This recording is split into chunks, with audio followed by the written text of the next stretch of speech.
یہ گڑی اڈا سے لے کے گوندل بازار تک تقریباً 1 کروڑ روپے کی جو ٹف ٹائل کا منصوبہ تھا وہ مکمل کروایا۔ اس کے ساتھ ساتھ ہمیں ضلع سے جو 2 دفعہ ہمیں، ایک دفعہ تقریباً 6 لاکھ کی 6 وارڈوں میں ہمیں ملے تھے اپنا گلیاں نالیاں کے منصوبے، تو وہ ہم نے مکمل کروائے۔ تقریباً 6 وارڈوں کے اندر 6 گلی نالیاں بنائیں۔ اور اسی طرح ایک منصوبہ آیا تھا جس میں RCC کا منصوبہ تھا، جو میانی اوانا سے لے کے تو یہ ہائی اسکول تک آیا ہمارا۔ تو اس طرح یہ تو تھے کونسل کی حد تک، لیکن اس سے ہٹ کے دیکھیں اگر تو ہمارے یہ کونسل کے اندر کافی سارے ریمپس خراب تھے، اس میں سے آدھے ٹھیک ہو گئے، وہ اس کے اوپر بھی سرمایہ لگا، وہ بھی ہمیں MP MNA کی گرانٹ سے ملا۔ اس کے ساتھ ساتھ ہم نے مزید منصوبے جو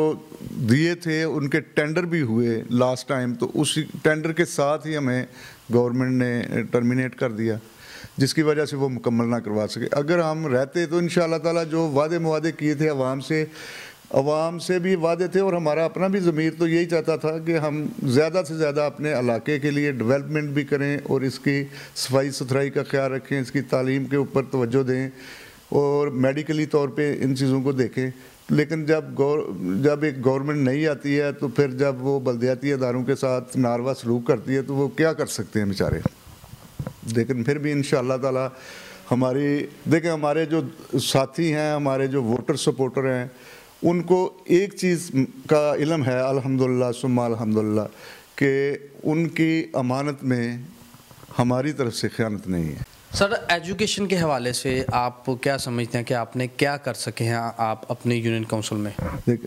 ہاں، یہ بڑا اچھا کویسچن ہے۔ تعلیم ہی سب تو زیادہ ضروری ہے کسی بھی معاشرے دی ترقی دے واسطے۔ ویسے بھی انسان نو اگر بہتر سوچ سمجھ دے واسطے چاہیے کچھ تو دلی اچھی تعلیم دا ہونا بہت ضروری ہے۔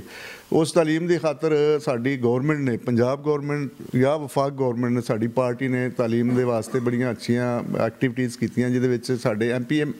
MP صاحب MNA صاحب نے مل کے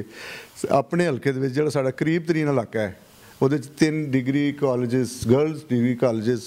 تعمیر بھی کروائے، اور آج الحمدللہ ثم الحمدللہ وہ ایکٹیو بھی نے، اور وہ بچیاں تعلیم حاصل کر رہی ہیں۔ ساڈے گوندل دے وچ بھی بوائز ڈگری کالج دا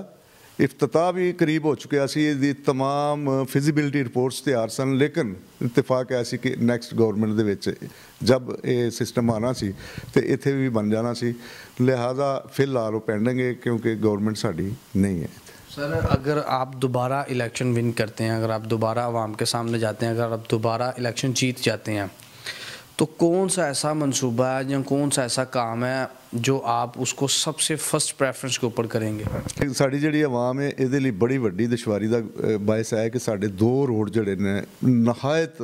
خستہ حال نے، جنہاں تے پیچھے بھی بڑا کام ہویا، بڑی کوشش کی گئی، لیکن این ٹائم دے اتے وقت دے اتے کچھ نہ کچھ پرابلمز آنیاں کہ وہ نہ بن سکے۔ جہدے چ گوندل روڈ ہے،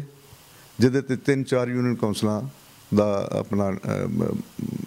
ضرورت ہے، اور بن والا روڈ ایک جڑا ہیڈ مرالے تو سیدپور نو جاتا ہے۔ میں چاہنا کہ یہ 2 روڈ مکمل ہو جان، اور ساڈا جڑا ڈریننگ سسٹم ہے گوندل احمل پور تو لگ کے میانی پٹھانا تک، میانی اوانا تک، یہ ڈریننگ سسٹم نو ایک دفعہ دوبارہ صفائی ہو جائے تو میں سمجھنا کہ ساڈا کافی سارے معاملات جڑے نے، باقی بجلی دے معاملات یا سوئی گیس دے معاملات یہ وقت دے نال پالیسی دے نال چلنے نے،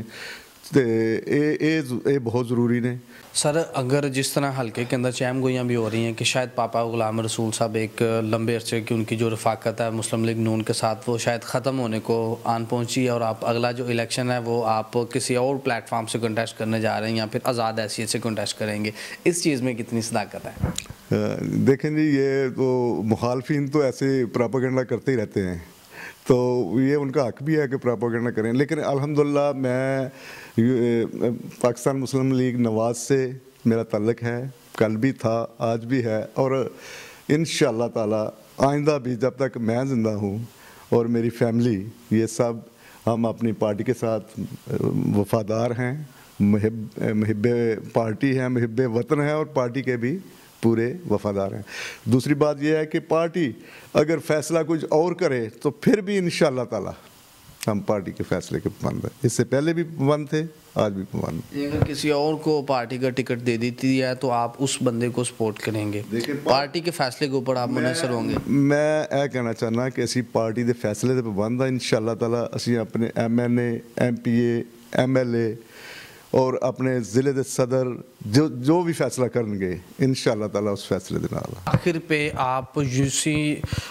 گوندل کی عوام کو کیا میسج دینا چاہتے ہیں، اسپیشلی یو سی گوندل کے جو ینگسٹرز ہیں ان کو آپ کیا پیغام دینا چاہتے ہیں؟ دیکھیں، کسی بھی قوم دا جڑا سرمایہ ہے وہ دے نوجوان نے،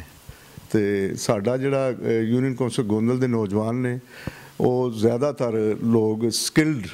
تعلیم دے نال سکل نے کہ وہ اپنے روزگار نال زیادہ توجہ دیندے نے۔ تو میں انہاں اپنے نوجواناں اگے ایک ہی گزارش کراں گا کہ بھائی سب تو پہلے انسان نو بہتر زندگی گزارن لئی اودی مضبوط معیشت ہونا ضروری ہے۔ جس طرح تسی پہلے محنت کر رہے ہو اس طرح مزید محنت کرو اور کسی بھی منفی سرگرمیاں تو باز رہنا ہے، اچھیاں سرگرمیاں توجہ دینی ہے تاکہ ایک صحت مند معاشرہ جڑا ساڈا وہ قائم دائم رہے۔ لیکن دو چیزاں نے کہ جب تک تسی تعلیم دے میدان سے نہیں جاندے اور تعلیم حاصل نہیں کرتے اتنی دیر تک تسی ایک بہترین انسان نہیں بن سکتے۔ تو ساڈے اخلاقیات واسطے معاشرے واسطے بہت ضروری ہے کہ اسی تعلیم نو اچھا لے کے چلیے، تعلیم حاصل کریے۔ اور دوسری بات ہے کہ ساڈا جڑا ہائی سکول گوندل ہے یہ بھی ایک ریکارڈ رہا ہے، high school Gondal for boys, اس کا ایک بہت بڑا ریکارڈ رہا ہے کہ اتنے دے میڈل لے کے آتے سن اتنے دے اساتذہ کہ بچوں کی اینی اچھی اتنے تعلیم و تربیت ہوندی سی۔ تو الحمدللہ اج بھی ساڈا ہائی سکول گوندل دے وچ تعلیم جڑی بچوں کی تعداد ہے وہ میرا خیال ہے کہ ساڈے اس پورے ایریے دے وچ سب تو زیادہ ہے، تقریباً راؤنڈ اباؤٹ 1400-1500 بچہ اتنے تعلیم حاصل کر رہے ہیں ایک ٹائم دے وچ۔ جی ناظرین، یہ تھے پاپا غلام رسول صاحب، چیئرمین یو سی گوندل سے، جو کہ اپنے جو کارکردگی کے حوالے سے اپنے یو سی کی عوام کو آگاہ کر رہے تھے کہ انہوں نے اپنے ٹینیور کے اندر کیا کام کروائے ہیں، اور انہوں نے یہ جو چہم گوئیاں ہو رہی تھی حلقے کے اندر کہ شاید پاپا غلام رسول صاحب جو ان کی پرانی جو ان کی رفاقت ہے مسلم لیگ نواز کے ساتھ شاید وہ ختم ہونے کے اس چیز کی بھی انہوں نے تردید کر دی ہے یہاں پہ۔ اسی کے ساتھ ہی اپنے میزبان چوہدری محمد اویس کو نیو ٹائمز پاکستان کی ان سے اجازت دیجیے۔ اللہ حافظ۔